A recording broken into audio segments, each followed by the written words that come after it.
It's the Sunday Telegraph. And it's on their front page.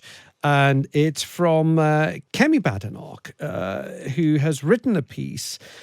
She is the Women and Equalities Minister, we should say. The headline is, Badenoch, all buildings must provide single-sex lavatories. The paragraph that's caused me to read it many, many times, and I still can't quite understand what I'm reading, is it's the description of the difference between a unisex toilet and a mixed-sex facility. So here we go. Similar to bathrooms in homes, unisex toilets are enclosed rooms with a lockable door and a hand basin, while gender-neutral lavatories are mixed-sex facilities where men and women use the same cubicles and sinks. I'm a little bit confused. Kemi Badenoch once said that all new buildings open to the public must have single-sex male and female toilets available. I don't quite understand the difference. So a cafe that only has one toilet facility that can be used by both men and women, and it's got a lockable door, a toilet and a sink. Is that a gender-neutral toilet? Is that a unisex toilet? Is that a single-sex toilet? Are they going to have to create another toilet that can be exclusively used by women and the other one exclusively used by men? Bendor, help me out. Well, Alexis, I think you and I are both ruling ourselves out of the new position that Kemi Badenoch has announced in the article of toilet czar. Because it's lavatory czar. Lavatory czar. Okay.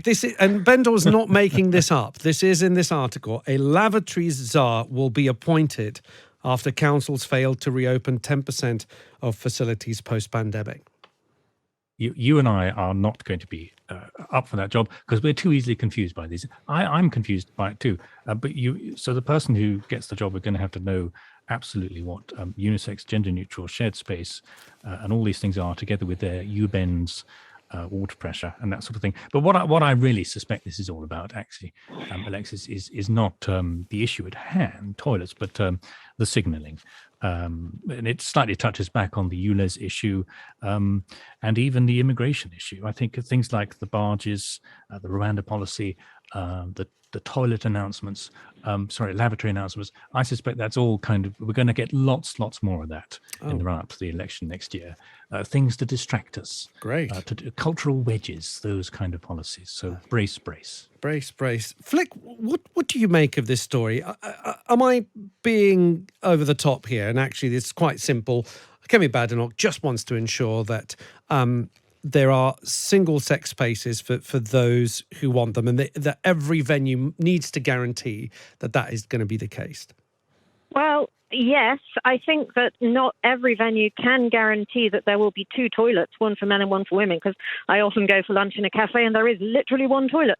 But of course, you're not expected to share it. You know, it's usually a lockable room with a basin in it, so you're not coming out of the toilet washing your hands alongside another person. I think what she's talking about is mixed-sex, gender-neutral facilities where you have urinals along one wall and then you have your cubicles. And I know many women are not happy about that situation at all. It feels very intrusive and strange and uncomfortable, and a great many women would prefer to have female-only toilets and male-only toilets. And then, of course, leaving aside the enormity of the trans debate, the other issue that you touched on with the toilet czar is quite interesting because an enormous number of public toilets have been closed down due to council cuts and never reopened.